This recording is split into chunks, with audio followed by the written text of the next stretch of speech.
blue sky. Woohoo! Up there and blue sky. It's amazing. I'm gonna pull into this rest area. The next one's not for 109 kilometers. But this one is on the river.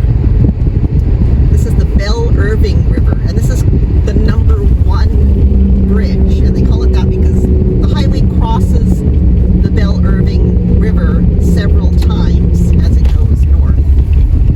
So this one is not bad. It's paved, so I can take Freddie out and he's not going to get muddy feet. So we're not going to walk on there because Fred's feet will go through, but there is the Irving River, which the Bell 2 Lodge is named after. So this is the Irving Bridge #1.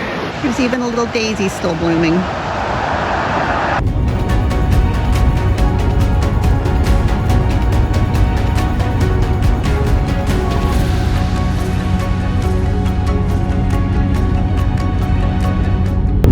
This is a really pretty rest stop coming up here. It's right on a lake. And we're not too far from the Bell 2 Lodge, but we're going to stop here just to take a look.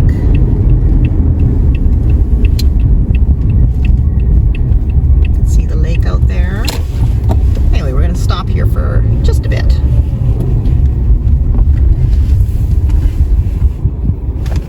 So this is Mahon or Mahan, I'm not sure how you say it, but this is a lake right before you get to the Bell 2 Lodge.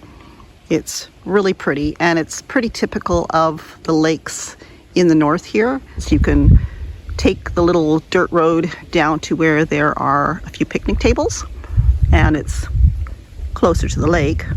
Or you can just pull off and be by the side of the road. It's a fairly big pull off, and you can spend the night here. Overlander people have spent the night in this location many times, and there's no signs that say that you can't. Along this highway, there are a lot of places you can spend the night. Pretty much anywhere you can pull over and be level, you can park for the night. So you can see by that sign over there, that Bell 2 is only a couple of kilometers away from this rest stop. If you wanted to stop and have a picnic, this is the place to stop. Bell 2 is not a place to have picnics. It's a place to get gas. You can buy a sandwich. Sometimes they have soup, definitely coffee. And we're going to pull in there, and I don't need gas yet, so I think I'm going to leave it. I'm just below full tank, so I think I'm going to be okay until we get to Dease Lake, if not Iskut. It's only a couple hours away. I am going to stop there and use their bathroom. They have very nice bathrooms there. It was a place you could stop all along for bathroom. I think they had coffee and stuff like that, but it was an old lodge. It had been there for many years, and it's only since, well, we moved up here, and I think they were busy building the new lodge. And this one is very fancy. It's very nice. And what they do from here is heli-skiing. So they take you up in a helicopter and you ski down. Pretty nice. Mostly people from Europe come here. And this is the lodge here. It's the original building, but they totally redid it, and they built cabins over there. So people can stay in those, or they can stay in the lodge itself. So this is Bell 2.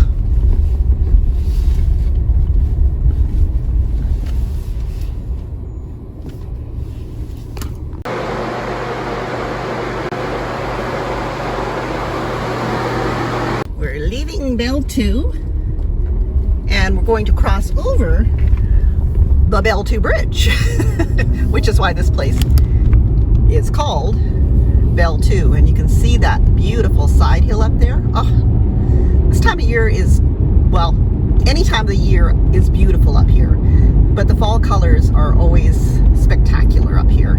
So this is the Irving River again, and it's the second crossing, which is why it's called Bell 2. And I grabbed a coffee, and I grabbed half of a sub sandwich, so I will be good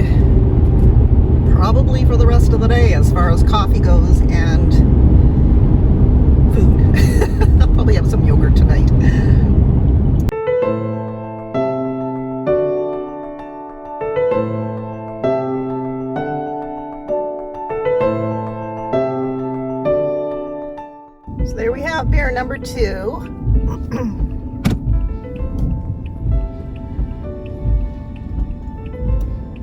There's nowhere to pull off the road here, but there he is, happily eating grass on the side of the road. Bye, bear. Bye, bear. This is the Ninganza River running along next to the road here.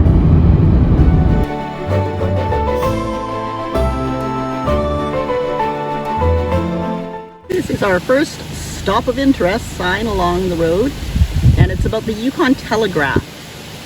Born at the Klondike Gold Rush of 1898, the 1,900-mile Dominion Telegraph Line linked Dawson City with Vancouver via the CPR wires through Ashcroft. Built in 1899 to 1901, the line blazed a route across the vast northern section of the province, but gave way to radio communications in the 30s. Today, some of the trail and cabins used by the isolated telegraphers still serve wilderness travelers. Dawson City is a really cool place. One day I would like to take you up there. Been there once and really have wanted to go back ever since. It's a very cool little town, but it's a long way up. This is Bob Quinn. There's a rest area here. There's an airstrip there. Bob Quinn is mainly for the road maintenance. They will be the company that has the contract to do the roads up here. At the moment it looks like it's LDM. This is the Barrage River, and it's one of the places that I have always wanted to stop to take a closer look at. It's just incredible, that rock there and the narrow opening for the river to come through. It's pretty special.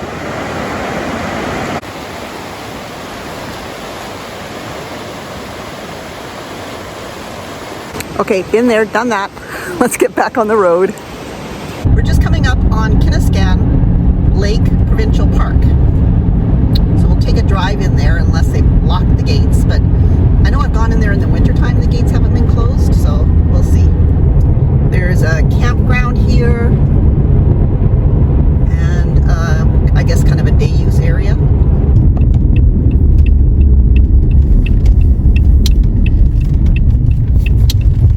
Nope, they've closed it.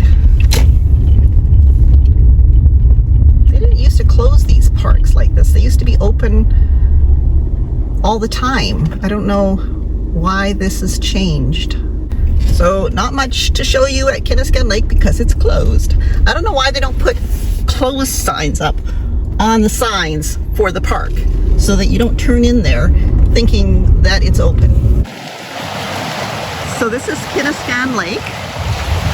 I don't think we're in the park anymore, but it's a really pretty lake, and the water here is really nice. It's quite clean. And as you can see, it's quite windy. Feels really good though. And it smells so good up here. There's a different smell to the woods in the north. I don't know what it is, but it always smells good.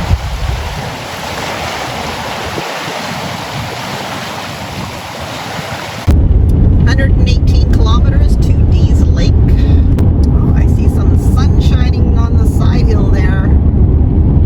There's hope for this day yet.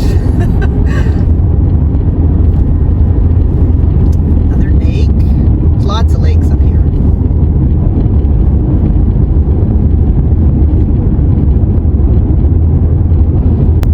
This is Tatoga Resort. We never really stop here. We've never really felt the need to, and a lot of times when we think we might stop here, they're closed. So it just has never become a place that we stop. But it is there. It says it's open now, and yeah, I think it's got a cafe. You can probably grab a cup of coffee. I'm pretty sure you can get gas there, and that's about it. So we're now in the little town of Iskut, which is primarily a native reserve. They have a store here, like a little grocery store, as well as gas. Grab a coffee here. Yeah, so we're just gonna stop in here, and I don't really need gas, but I will probably, depending on the price, I may grab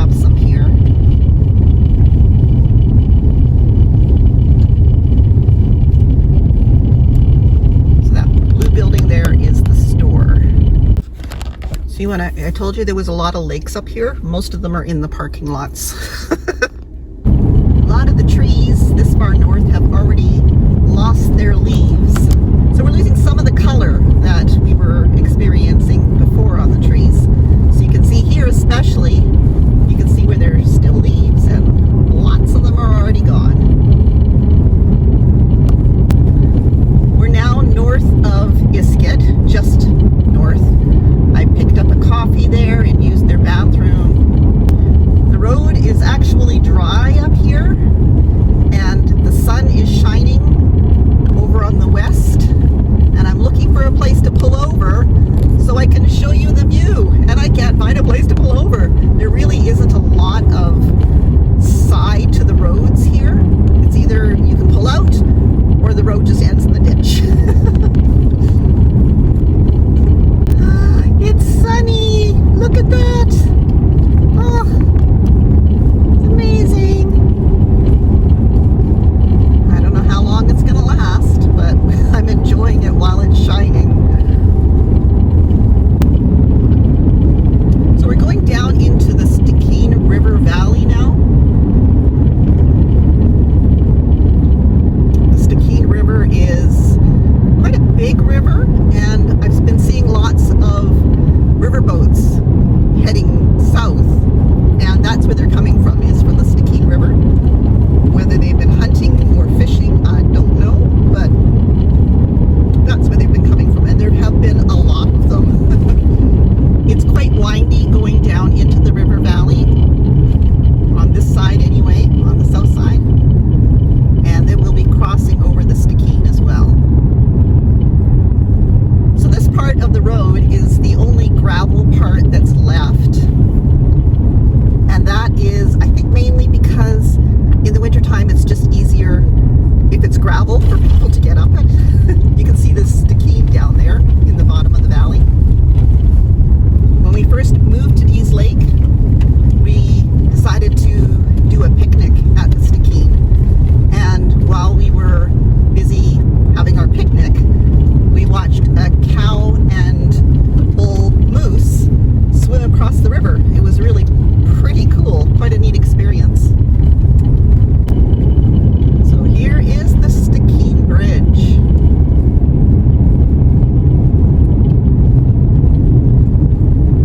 Single lane.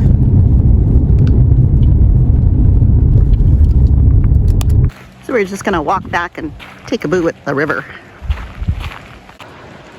A little bit of a sunset there even.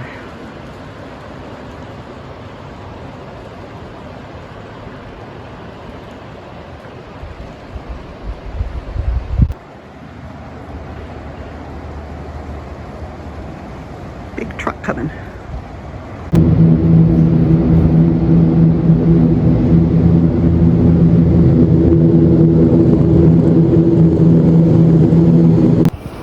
It's kind of freaky walking on this.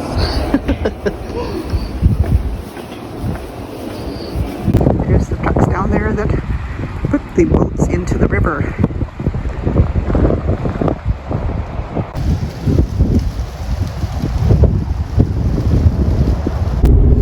Now we're coming up out of the Stikine Valley. The sun may be shining right now, but those clouds up there are pretty dark. Over on the side there, you can see what looks like a road, and that is actually an old railroad grade. It was built but never actually used. So we've just crossed the Arctic-Pacific divide, which means that from this point on, all the water runs to the Arctic Ocean rather than to the Pacific Ocean. Little fun fact. And this is what you see as you come into Dease Lake from the south. There's not a whole lot to town anymore. There was more here, more businesses, I guess, here when we lived here. There was a hardware store which has since closed. There was a little gift shop called the Teddy Bear Outpost that a friend of mine owned, and one of the things that really changed this place was that they used to have a government forestry office here, homes built by the forestry, by the government. Those houses that have been empty for years. This is the Northway Motor Inn that my in-laws used to manage. They lived at the hotel. This is the main street that goes through town. This place here used to be the hardware store. It is very run down and empty now. Well, we'll take a scoot by our old house and see what it looks like now. That house there was our house, and it is an RCMP supplied house because you can't be expected to buy a house in a little place like this. But it was quite nice. Had 3 bedrooms upstairs, and the basement was completely unfinished. So what we ended up doing was making bedrooms for the kids in the basement with sheets to divide them. And yeah, that was about it. Yeah, sheet bedrooms for the 2 years that we lived here. Good morning from Allen Lake, which is in Dease Lake. Allen Lake is a really beautiful little lake. When we were living here, they were stocking it with fish. I'm not sure if they still do that or not, but it became quite the place to go fishing. And I remember the kids coming down here and catching fish with their dad and their grandpa. I would have come and spent the night down here. It is on iOverlander, how to get here, so I'm not gonna show you how to get here, but it is very unlevel, the ground here, and it would have been hard to find a level spot for the car, and I don't have anything to level up with. So if you are coming down here, you do have to level up, whatever you're driving. I don't think there's a level spot in the whole parking area. There's a trail over here that goes along Allen Lake. I remember taking that with the kids when they were little, and it kind of petered out at one point, and we ended up sort of just bushwhacking our way back to the road. The main road that goes through Dease Lake, not the highway, runs right along here and heads out towards Telegraph Creek, which if you are up this way and you have the time to take that side trip, it is a beautiful little community full of history. It's really cool. I highly recommend making the time for a side trip out there. I'm very happy to have found Starlink internet up here. The college has it, the service center has it, the grocery store has it, but I'm not sure if it's coming from the Northern Lights College. Most houses now seem to have the Starlink dish on them, which is really cool because when we lived here, the internet, we were thankful for it, but it was very slow and it was all dial up at that time. It's probably gotten better since then, but that was the score at that point. So I can see people jumping on the Starlink bandwagon up here pretty quick. They don't have cell service here, as far as I know. Not my phone doesn't get it anyway. Maybe they have Rogers. But a couple of things to know about Dease Lake is their gas is always very expensive. I paid $2.09, $2.09.9 this morning per liter. I don't know what it is in gallons. The last place I paid was $1.94 in Mesiatin Junction. So that's a jump of quite a bit.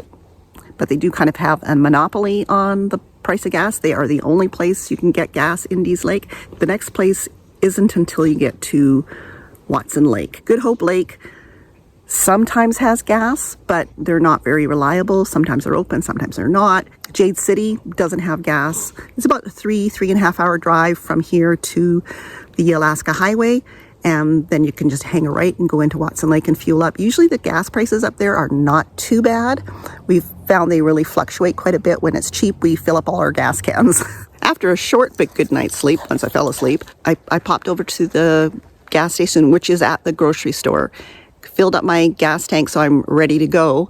I also grabbed a couple of coffees, and it is a nice little grocery store. They have pretty much everything that you could need, but it is going to be more expensive than you would be able to buy it down south. But that's par for the course of being up here. Fred is having so much fun running around. I'm free. Just wait till he gets to the cabin. No leashes required. Where you going, Fred? We're not going to walk very far along this trail, but just wanted to see if I can see the other part of the lake. Here it is.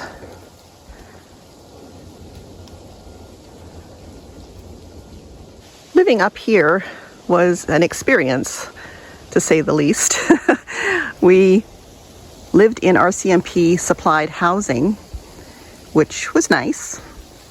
And our backyard backed onto the bush where we used to go down and have picnics. There was a little lake, probably more like a pond, down below our house. The yard itself was fenced in with a 6-foot-high chain link fence. And at that time we had 2 dogs and a cat. The dogs were easily contained in the backyard with the big chain link fence. We also had chickens that we brought up with us because sometimes the groceries here in Dease Lake can get a little bit old. So we wanted fresh eggs, so we brought up a dozen chicks with us, and they were bantam chicks. And those chickens had free run of the backyard, and we used to sit in the living room and watch them running around and chasing each other and chasing bugs and flies, and we called it chicken TV. It was it was pretty cool. We enjoyed it. One morning we went to let the dogs out into the backyard, and they didn't want to go. They were adamant about not going outside, which was very strange. So we kind of had to push them out the door. They somehow managed to figure out very quickly how to get over that fence and around to the front door. And we found out the reason later that day was because there was a grizzly bear out there, and they could smell him as soon as we opened up the back door. They were not going to go and tangle with him. One of those things that you go, oh, that's why. Gracie was not impressed with being left in the car, so she's out for a little jaunt too.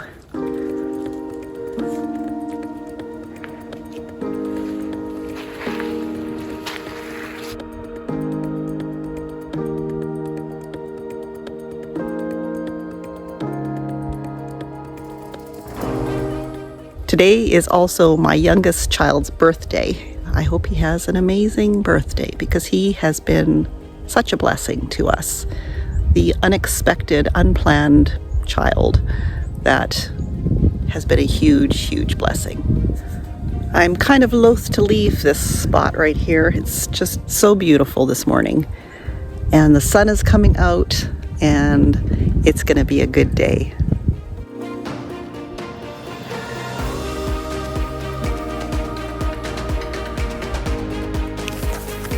Join me in the next video as we continue our car camping trip north.